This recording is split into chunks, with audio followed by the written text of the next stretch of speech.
What's going on, boys and girls? Kip Campbell here with another hunting tip for you, and today's hunting tip has to do with bow hunting and what kind of noises your bow's making and how that affects the accuracy of your shots. Now, everybody that's bow hunted for a long enough time knows that the animal can react when they hear that bow go off. So you want to make this thing as quiet as possible. There's several ways you can do that. Obviously, you can put rubber string dampeners on there. There's a lot we could get into and make another whole video about all the ways you can quiet your bow down. Obviously, the faster your bow shoots, the little bit louder it's going to be. But one of the easy things we can all do, no matter what kind of bow you got or how fast it is check every attachment. Anything that screws onto your bow, make sure that that's not making any rattling or vibration noise. That's kind of day one stuff when you're out there on the range shooting it. You want to make sure you're not hearing anything. You can beat on your bow a little bit to make sure it's completely dead silent.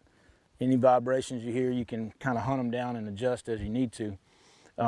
One of the things that is kind of a win-win is if you heavy up your arrow shaft a little bit, your bow's going to get quieter and you're going to get a little more penetration when that arrow hits. Now, it's also going to make it a little slower, but archery is a game of trading off. You know, you're going to lose a little bit to gain a little bit somewhere else.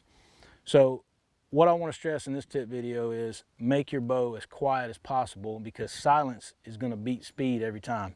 The last thing that I'll say about arrows, besides making them heavier, that's going to make your bow quieter, but also do some downrange testing. If you have the ability to put a camera downrange, I mean, heck, put your cell phone downrange and video an arrow going by it on the range and listen to the difference. So you might fletch it up with a 4-fletch, a 3-fletch, different brands of fletching, different helicals on there. They're all going to sound different.